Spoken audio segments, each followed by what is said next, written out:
Since a lot of the excitement Super Smash Bros. Brings comes from the playable roster and who will be added next, every Super Smash Bros. Fan has a character that they really want to see join the legendary Smash Bros. Roster and fight alongside gaming icons. A lot of people want characters who are popular among gaming history, characters who back then were icons, characters beloved by many but ignored by their company, characters who were previously planned or rumored for a very long time, and sometimes characters who they have simply grown an attachment to ever since they first saw them.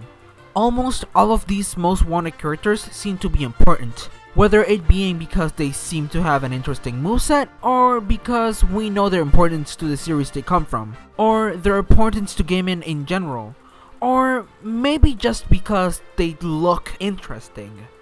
So then why, out of all of the most wanted characters in Smash, why is Bandana Waddle Dee from the Kirby series almost always among the top 10 most wanted characters? By the looks of it, he just seems like a regular Waddle Dee. He's just the generic weak first stage enemy, but he happens to be wearing a piece of cloth in his head and holds a pointy stick. He's just like a Goomba with a hat, or just Kirby with a spear. That's why in this video I will be explaining why so many people, including myself, want Bandana Waddle Dee in Super Smash Bros. Ultimate, while also explaining that appearances aren't everything, and that you shouldn't judge a book by its cover, or in this case, a character by its look.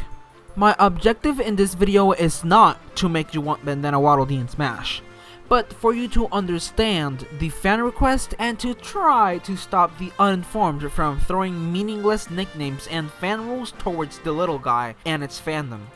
Hello everyone, and welcome to the DExus show.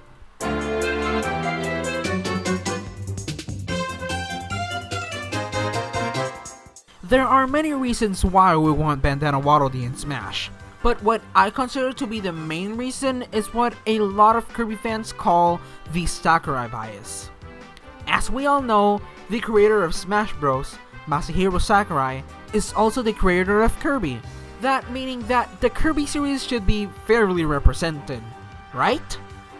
Well, it does have a lot of representation, but it's not fairly represented.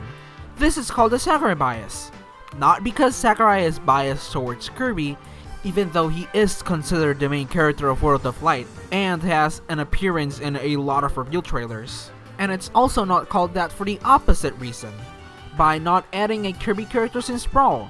It's called that because most of the Kirby content in Smash Bros. Ultimate comes from only 4 Kirby games. Those games being Kirby's Dream Land, Kirby's Adventure, Kirby Superstar, and Kirby Air Ride, which are the only Kirby games Masahiro Sakurai directed.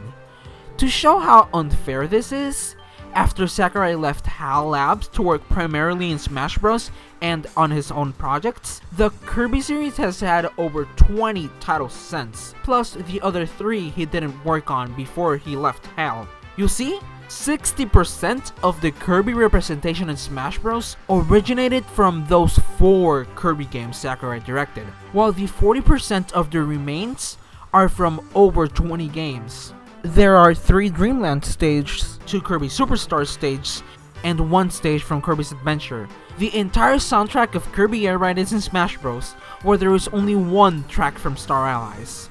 And they haven't even bothered to remix any new song from a modern title, which the newest game to get a Smash remix is Squeak Squad, remixed way back in the Brawl days, and is from a game 14 years old. Oh, but here! Have a remix of City Trial and the credits of the original 1992 game. Don't get me wrong, I am grateful that the Kirby series get remixes and has a lot of representation, but this isn't my Kirby. I and many others grew up with Triple Deluxe and Return to Dreamland, not Superstar and Adventure. I just want to punch Mario in the face as Link while on a stage based on another dimension with Prayer Song to God playing in the background. The Kirby series has many more locales than just tree, sky, maze. The Fountain of Dreams isn't the only beautiful place on the Kirby series. And don't get me started with the music. Yes, the Kirby Air Ride soundtrack is amazing, but have you listened to the music from modern Kirby games? I'll stop rambling about what should have been in Smash to represent Kirby. I already did 2 videos on that, so yeah. Now what I'm getting to is, what does the underrepresentation of what we call the modern Kirby games have to do with Bandana Waddle Dee? It's actually really simple. His first appearance as a main character was in the first modern Kirby game, Kirby's Return to Dreamland. If Bandana Waddle Dee gets in Smash as a DLC fighter, this underrepresentation problem will be solved. At least a little bit. As we all know, every fighter in the Smash Bros. Fighters Pass brings with them a stage, at least 8 music tracks, a handful of spirits, and some in-theme Mii costumes. Meaning that if Bandana Waddle Dee is part of the Fighters Pass, he will bring with him a stage from Return to Dreamland, remixes to music from Kirby Planet Robot, spirits from Kirby Star Allies, a Mii costume from Kirby 64, or something along those lines. You get the idea. The missed potential of the Kirby series in Smash Bros. Is real, and a modern Kirby character in the Super Smash Bros. Ultimate Fighters Pass is the perfect fix. But if the problem is underrepresentation, why not add a more interesting and cool character from the series like Magolor, Adeline, Marks, the Roach, Prince Fluff, Dark Matter Swordsman, etc. It's pretty simple. Marks would be even more Sakurai Kirby representation and has appeared just once, not counting the Superstar Ultra remake. Adeline has appeared once, Prince Fluff has appeared once, Dark Matter Swordsman appeared once, and Magolor has appeared the most out of the previous ones, with 4 times. But Bandana Waddle Dee has appeared 11 times and has had a playable role in 5 of them, with a direct supportive role in 4 of them, while every other Kirby character except for Magolor has appeared just once. And no, I'm not counting Star Allies for them because they were added later, while Bandana Waddle Dee was playable since the very beginning of the game. Plus, let's not forget that Bandee is literally not the 4th, not the 3rd, but 2nd main character in the Kirby series. Asking for a more interesting character before the main character is like if in Smash Bros. The only Mario characters would be Mario, Peach, and Bowser. And everybody asked for Hino instead of for Luigi, just because he would be cooler.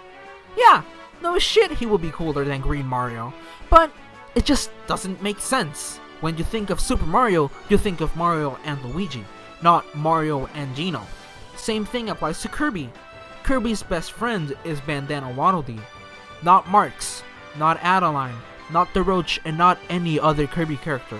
I have nothing against any other Kirby character joining Smash, except for Marks, as long as they join it after Bandana Waddle Dee. The little guy is a main character, and that's a fact. Actually, now thinking of it, he is probably one of the only Kirby characters who have some sort of story or character development throughout the Kirby games. Bandana Waddle Dee started as just a regular Waddle Dee who joined Kirby's Adventure in Kirby 64, afterwards deciding to train hard and become strong, standing out from the rest of the Curve-Free Parasol holders. He even got the respect of the king, Dedede, to the point of being his right-hand D. He got so strong that he was even considered a boss by having a health bar and appearing in the arena. Also, he lived after a defeat against Kirby. He can crack a planet and decided that he was strong enough to be independent from the king and instead rejoined Kirby's side, becoming his best friend and player number 2. He also explored the dangerous Dreamstalk and a alien-invaded robotized planet Popstar all on his own, while taking time to help Kirby instead of it being the other way around.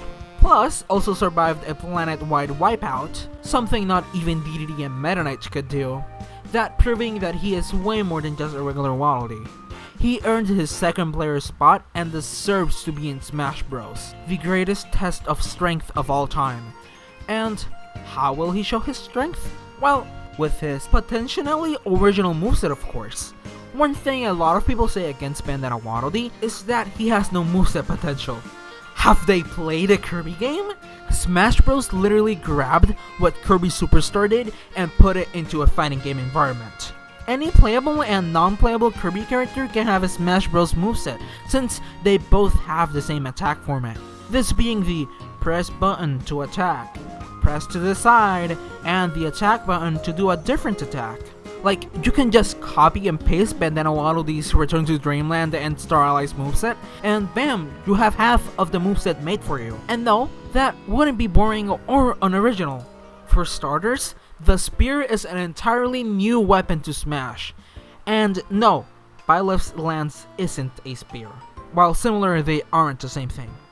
Since it's a new weapon, it can bring new moves never before seen in Smash. Plus, Bandana Waddle Dee's mastery with the weapon has made him crafty, making up his own signature moves with it. The spear isn't the only weapon Bandana Waddle Dee can use. After all, he is a Waddle Dee, and Waddle Dee in general are used to holding parasols as weapons, that giving him even more moves to work with. Plus, he could reference his distant cousins, the Waddle Doo, and the Waddle Dee boss fight in Kirby 64 by also using the Beam Wand, giving him even more moves to work with. Plus, if for the special attacks the Smash team wants to get even more creative, they can incorporate his signature Megaton Punch, the nerfs Waddle Dee usually ride on, the gem apples he takes naps under, the elemental ability mixing from Kirby Star Allies, and a lot more. So the moveset and quote-unquote lack of originality isn't a problem and really never was in the first place. In conclusion, Bandana Waddle Dee deserves to be in Smash Bros. And even if he isn't your most wanted, or if you don't want him at all, fan rules and meek nicknames don't mean anything, since he was proven to be strong, willing, and important enough to enter the battlefield. You can say that he is a spirit, but we have Min Min.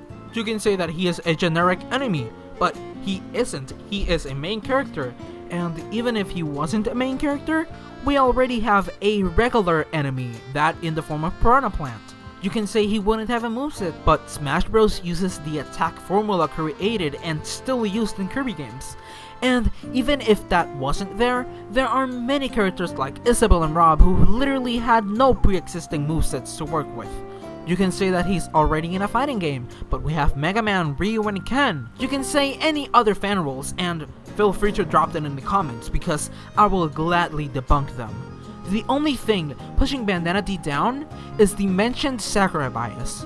For some reason, it seems like he doesn't like the modern Kirby games that much. And it's a shame because that's his son. He should be proud of what his son has become, not embrace the old and ignore the new.